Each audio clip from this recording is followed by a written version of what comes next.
Hello ladies and gentlemen, and welcome back to my channel for another Hot Toys 1/6 scale Star Wars figure unboxing and review. Today we're taking a look at the Grand Inquisitor based off his appearance in the Obi-Wan Kenobi TV series on Disney+. Now I got mine at a discount from Pop Collectibles. As always, do your own research, make sure you are comfortable before buying. I have popped the link to their site in the description below, along with the discount code Justin's Collection for 5% off your order if you do decide to buy from them. While you're down there, why not hit that subscribe, bell notification icon, and join button, so you're notified as soon as a brand new Hot Toys figure review goes live on the channel. As for the box art, it's pretty straightforward really, an image of the Grand Inquisitor, a metallic foil Star Wars logo, and a wraparound banner. I do like that the banner is high gloss and all of the red accents. It absolutely helps this box art pop. Usually the banners are color-coded, like yellow for the Clone Wars for example, so maybe for the Obi-Wan Kenobi series they've gone with red, and I think that's the right call, especially considering how many Sith or Inquisitor figures we're getting. We have another image of the Grand Inquisitor on the side of the box, still on the wraparound banner. It sits a little bit proud of the surface.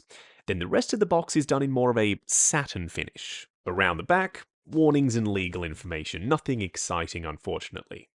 This, however, actually is pretty exciting.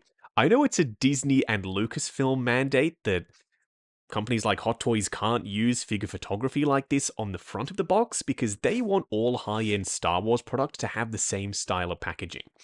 That is so archaic. I'm hoping that in the future, at some point, they do away with that rule because, as you just saw, figure photography can help these things absolutely stand out on a crowded shelf of Star Wars figures because, as we know, there are a bunch of Hot Toys Star Wars releases. First in-hand impressions for the Grand Inquisitor. There is a lot more going on with this guy's outfit than I first expected. What we are going to do now, though, is get all of his accessories laid out in the light box and take a closer look at everything he comes with. Starting off with the display base first, which is done in the typical Star Wars rectangular style. Best part about these bases is they can literally be anywhere in the Star Wars universe. This can be the Fortress Inquisitorius, or it can be a Rebel base. Doesn't really matter. And they've added some silver dry brushing this time, just to give the edges some more oomph. Around the front, Star Wars Grand Inquisitor on an etched nameplate, then up top, an adjustable crotch grabber. This might be the smallest accessory here, but it's absolutely my favorite. This little mini hologram Darth Vader. It's translucent, so the light passes through, and there are those little lines sculpted on the surface for the body, so it looks like that janky little hologram effect that they use for Star Wars. Then down below, this hologram projector is new. The middle is done in this metallic blue, so it looks like the hologram is reflecting off the bottom. Nice touch. And there are even some yellow bits around the edges. So Hot Toys recognized that button cell batteries, they are not the way forward. They wanted to go USB powered. And their solution was this stupid little battery box. It hooks onto his belt or the crotch grabber, we'll discuss that later, and there's a power switch on the side. But no included USB-C cable, which I find very, very frustrating. Then to go along with that, a cable and a USB-powered lightsaber hilt. If you're thinking, oh yes, this is going to be brilliant, we're going to have a proper LED-powered light-up lightsaber. Well, don't get too excited. When we connect everything up, I think you'll find that this wasn't really the best solution. I do like that they're trying though. I prefer them to experiment with stuff than not at all. Or just maybe get the solution right the first time, then you wouldn't have to do experimenting. Nevertheless, you get some lightsaber blades for either the light-up lightsaber hilt or the normal one. They're cast in translucent plastic, then hit with a very soft red. So soft, in fact, that I'd call these pink more than I would red. I would like these to be more red in the future, because when they're not illuminated, they just don't get the job done. Wow, that was a lot of bad news all at once, so let's talk about something cool. It's his circular lightsaber hilt. It's a double-bladed hilt, to be specific. The paint applications are sharp, and there's a magnet inside, so this can pop on his back exactly like we've seen him do. Now you can install either of the lightsaber blades into either of the hilts, either the light-up one or the standard one. The straight-edge blades, they just plug right on in there, versus the swooshing effect blades, they look like the lightsaber is in mid-swing. Now, I would have preferred if the edge wasn't as fanned out as it is, if it was more of a straight blade with the trailing edge coming further down. This makes it look like he's going like that rather than swooshing it in only one direction.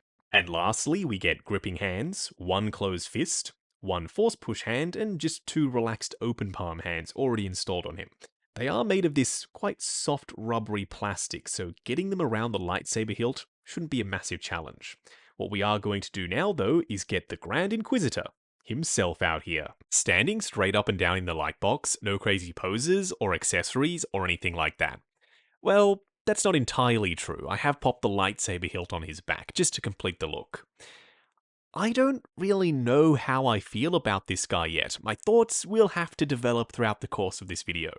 The proportions look a touch strange. His arms maybe are a bit too long.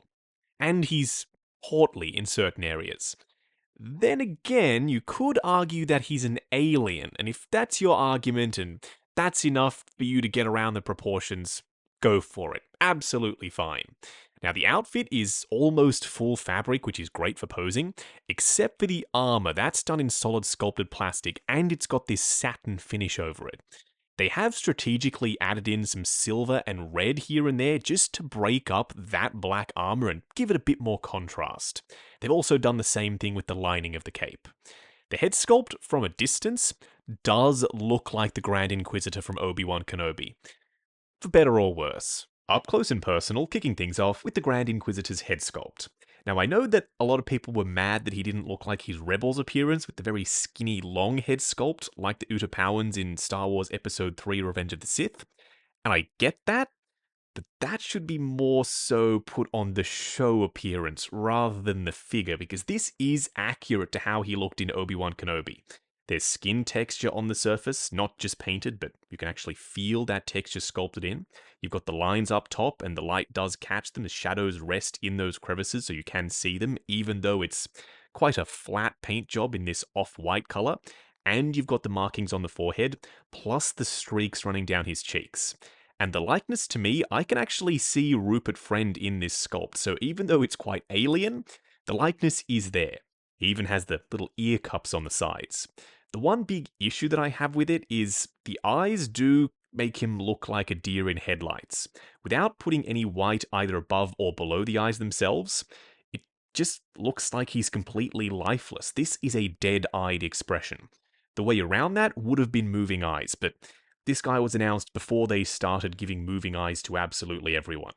The one thing that you have to watch out for with the sculpt is this rubbery neck piece does butt up right against the neck area. So if you go crazy with the posing, there's a lot of friction at play, so just be careful not to cause any paint rub against this rubbery piece. His cape is surprisingly good. It's made of this lightweight fabric, so it just drapes well, and there's some screen printing on the inside to add a ton of visual interest. Having these pleats stitched in does enable you to potentially install some wires into the top area because it is just open up there. Then you can get more dynamic with the posing. For me, I like the way it drapes over his shoulders and it hangs naturally, so I'm not going to mess around with wires. Although, I would have liked to have seen wires in the hood, because if you have him wearing it, doesn't want to really do what you want it to. It has a mind of its own, and these little bunched up sections are pre-stitched in. So unless you wet it down, then wait for it to maybe dry in a position like this, yeah, I don't think it works super well having him wear the hood. I'm just gonna leave it down his back. Underneath the cape, you have some solid sculpted plastic armor for the chest plate, and a little connector that you can plug the USB-powered power supply into. We'll discuss that when we pop it on him. Underneath that, just a regular grey fabric flight suit. It is a flight suit, right? I'm correct in saying that. I could be wrong, just let me know down in the comments below. It's some kind of Imperial jumpsuit, just made of that grey fabric all the way down. Although underneath the chest plate, you do have this black panel and some ribbed sections on his belly. Plus the sleeves are ribbed. Still fabric, so they won't get in your way for posing. The shoulder pads, they're attached with Velcro, also solid sculpted plastic. Gauntlets, same thing, these are not rubbery at all, these are very sturdy. Then the chest armor does come down quite far for the front, whereas at the back it sits up a little bit higher. This red section does light up. I don't think it needs to, however, because that red paint is metallic and super bright. It already pops against this satin finished chest plate. I would have liked to have seen the Grand Inquisitor badge be removable because, of course, it goes back and forth between him and Reva in the show. On the figure, it's fixed in position. The belt is made out of a softer rubbery plastic, and that means it's adjustable.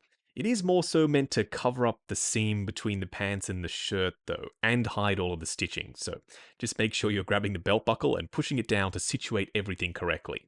The parts that are meant to look like they're made of leather with this grain and the stitching sculpted in, it is quite convincing. Even from distance and from the front, you can see it poking out around the edges of these little pockets and belt pieces. The red parts are meant to look like they're lit up when you hit them with a UV torch according to the instructions. I've never been a fan of Hot Toys using that stupid UV reflective paint, and considering that the chest lights up, these two will look completely different when they are illuminated, using the air quotes for these ones specifically. I'm just going to leave neither of them lit up, because the red is glossy and shiny enough that it actually already looks illuminated, even from a distance. The pants, they are grey fabric, they're nice and baggy around the edges, they're Jodhpur Imperial style pants, and there are some armor plates on his thighs. These are made of that more sturdy plastic, rather than the rubbery stuff used for the belt. I don't really love how they're attached though. I would have preferred if the Velcro was on the outside of the pants, even if it would have added a little bit of bulk. I don't think it would have been enough to throw off the proportions. Having it attached on the inside, then cutting a hole in the pants, I just don't think was the right call because these things fall off constantly. They are nowhere near secure enough. Then coming down to the boots, unfortunately they are made of pleather. Usually with Hot Toys Star Wars figures they do this, and for the life of me I don't know why, because you see this seam right here, Hot Toys, with the stitching? That is a perfect place to hide a split cut boot design and sculpt these out of plastic. Because as we know, you can do convincing leather grain texture on plastic. You can absolutely do that for the boots. But they decided to go with pleather. At the very least, right now, while they are pristine, they look the part, and yes, they are completely seamless. On the underside, no tread, just some nice smooth soles. Okay, we are getting to the light up effect. I know we've already alluded to it, but we'll discuss it properly in just a second. I do want to talk about how the lightsaber hilt perfectly magnetizes to the back of him, even though there are multiple layers getting in the way here. It just sits there, no problem, and from the front you can see it just poking out over the tops of his shoulders. I'm an advocate for good cable management, and this is my worst nightmare. This is a rat's nest of cables. We have one going to the lightsaber hilt that you have to thread through the gauntlet, another going to the chest armor, and just one more massive one down below for the power supply. At least you do have options for this little box around the back. You don't have to have it on his belt if you don't want to.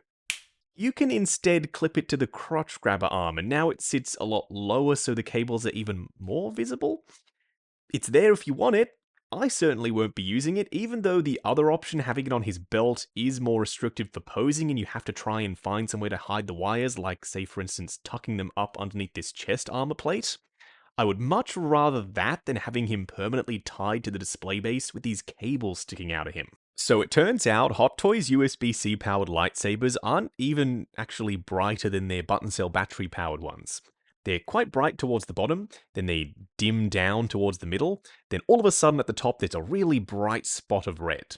At least the chest light up effect is pretty cool.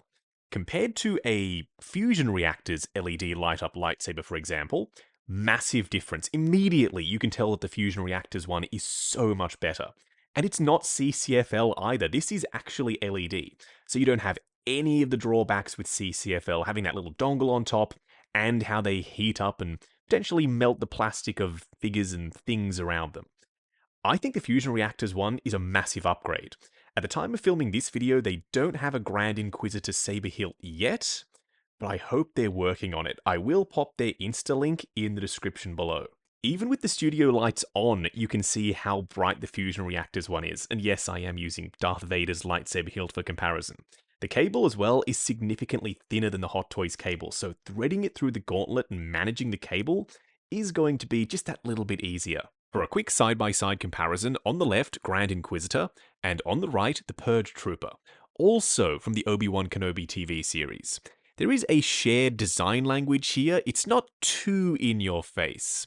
Enough to know that these guys are on the same team. The red and black is probably a dead giveaway. Purge Trooper is ever so slightly shorter than Grand Inquisitor. You know what? This I do like. Even though the Death Trooper is massive compared to the Grand Inquisitor, we had plenty of opportunities to pick up Death Troopers, and considering how good they look standing side by side, and also the fact that I took every one of those opportunities, so I have way too many Death Troopers, pairing some up alongside the Grand Inquisitor, I'm not mad at that idea. Next up, my current favorite Hot Toys Darth Vader at the time of filming this video, the Rogue One version. I do have a feeling that's going to change in the future. As you can see, Vader absolutely towers over the Grand Inquisitor. Going over articulation, starting off with his head sculpt. Do be careful of the neck because it does sit really tightly inside the armor. It is more of a rubbery piece that makes contact with the neck still. Friction can cause paint rub, so just exercise some caution. Looking forward to there on a fixed neck with a ball joint at the bottom. Looking up to there, so pretty much not at all. Swivel and pivot side to side. The shoulder pads are just on Velcro, so if they pop off, don't worry about it. Dial in your pose, pop them right back on after. The arms will go up to there, going forward and back on soft ratchets, butterfly joints at the shoulder that hinge up and down. Swivel at the bicep, double bend at the elbow on ratchets, and for the wrist peg, it's a hinge and swivel. The torso is quite restricted because, number one, there's this armor plate over the top, and underneath that, you've got the fabric outfit, then underneath that, you've got a bunch of padding. Crunching forward to there, going back to there, swivel, and pivot side to side. The legs are padded too, not quite as heavily as the upper torso. Going forward to there on clicky ratchets, going out to there if this pops off on you. Once again, Velcro, you can just put it right back on there. Swivel at the upper thigh, ratcheted double bend at the knee going the full way, and lastly, a double ball peg for the ankles inside his pleather boots. Good for forward and back, swivel, as well as ankle tilt. Moving on to the 3 cool and 3 annoying things. The first annoying thing is this whole USB-C power supply thing. It was good in theory, but it doesn't solve anywhere near as many issues as it now causes. You have this massive rat's nest of cables for one. And the USB-powered lightsaber doesn't even look any brighter than the button cell battery-powered ones. The only saving grace for me is that the chest light-up effect is actually pretty cool. The second annoying thing is how they've attached these to the Grand Inquisitor's pants.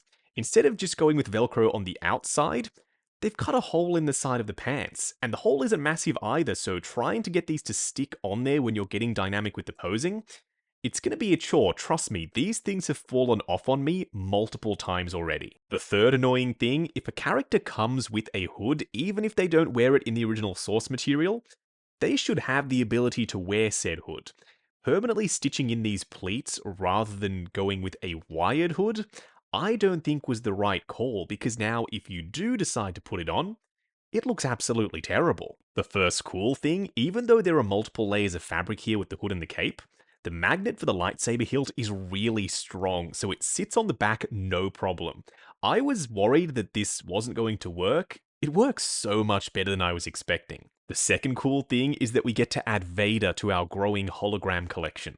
The sculpt work here is impeccable, it actually looks like Vader, and I particularly like the little lines that make it look like this TV scan line janky hologram, which is perfect for Star Wars. The third cool thing is, these are some of the best hands I've ever seen from Hot Toys. The amount of texture, the wrinkling, the stitching sculpted in, they just look so freaking real. Wrapping up on Hot Toys Grand Inquisitor from the Obi-Wan Kenobi TV series. I like this figure, but I don't think I love him. The most important thing for me about the Grand Inquisitor is he needs to have presence and a cool factor. The armor and the decent head sculpt alone, that's not enough. He needs to have moving eyes. He needs to have a fierce expression showing off his spiky teeth. And the LED light-up effect for the lightsaber is all kinds of stupid. So he has some things going for him, but a lot of things working against him. The main thing for me is the dead-eyed stare. If only they had given him moving eyes, I could have forgiven absolutely everything else. He's not terrible. Don't hear what I'm not saying. I'm not saying that this is the worst figure I've ever seen. Absolutely not. But he's not one of my favourite modern day Hot Toys Star Wars figures. Far from it, in fact. Still necessary for the collection, definitely going to look sick next to Vader. Could have been better. Now, I got mine at a discount from Pop Collectibles. As always, do your own research, make sure you are comfortable before buying. I have popped the link to their site in the description below, along with the discount code Justin's Collection, for 5% off your order if you do decide to buy from them. While you're down there, why not hit that subscribe, bell notification icon, and join button, if you like the sound of seeing your name in the end credits of my reviews. Like, comment, and subscribe. We'll catch you in the next video.